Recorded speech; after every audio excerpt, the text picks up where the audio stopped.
ఈ పాటికి మా ప్రసాద్ గారు మీ నాన్నగారిని తీసుకుని పార్క్ బయలుదేరి ఉంటాడు. త్వరగా పోనివ్వండి. ఈవేళ ఎలాగైనా మన ఇద్దరు జంటగా మా నాన్నగారు కనిపించి తీరాలి. ఇక్కడ వెయిట్ చేద్దాం సార్, కాసేపట్లో వాళ్ళు వచ్చేస్తారు. టైం అవుతోంది మరి. ఇప్పటికి వచ్చేస్తుంటారు సార్.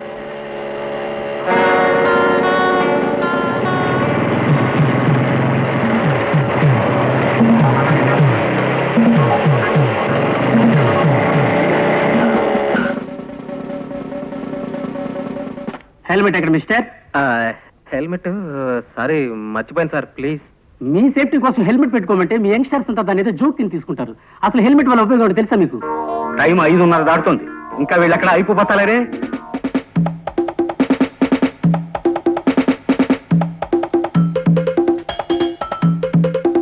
ఈ పాటికి వచ్చేస్తుంటారు సార్ వీళ్ళు. ఎందుకు ఆలస్యమైందో ఏమిటో. ఇదిగో నీ వాలకం చూస్తుంటే నువ్వు నన్ను ఏదో దెబ్బతీయాలని ప్రయత్నిస్తున్నట్టుగా అనుమానంగా ఉంది. అమ్మమ్మ ఎంత మాట! తమ ఉప్పు పులుసు తిని బతికేవాడిని తమను దెబ్బతీస్తానా?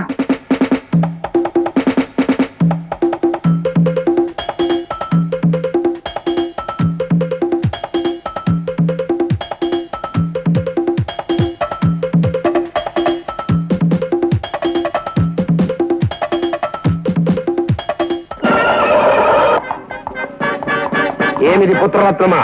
రక్షకభటుడు తమరిని మందలించుతున్నాడు. ఏమైనది తమ బొంద? అంటే నాకు హెల్మెట్ లేదని. ఈ పడత ఎవరు? మా ఓనర్ గారు అమ్మాయి నాన్న. మధ్యలో ఆవిడ కారు పాడైతే లిఫ్ట్ ఇస్తున్నాను. ఈ లోపీనా? ఏమో ఈ రక్షకభట. ఏమిటి తిట్టారా నన్ను?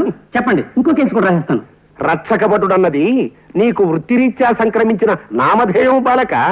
నా కుమారుని శిరస్త్రానము లేదని ఆపితివట. నిక్కమేనా? శిరస్త్రాణమా అంటే? అది నువ్వు తెలియదు. తమ శ్రాద్ధము.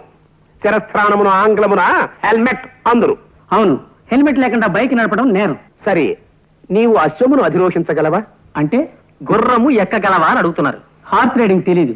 అది ఏ మన దేశ దౌర్భాగ్యము. గతమున సిపాయిలందరూ అశ్వారోహకులే. నేటి రక్షకభటులకు అశ్వమును అధిరోహించుట రాదు. కలికాలము. అసలు అశ్వారోహణము వల్ల కలుగు ప్రయోజనములు నీకు తెలియనా? తెలీదు. తెలియదా? చెప్పెదను వినుము.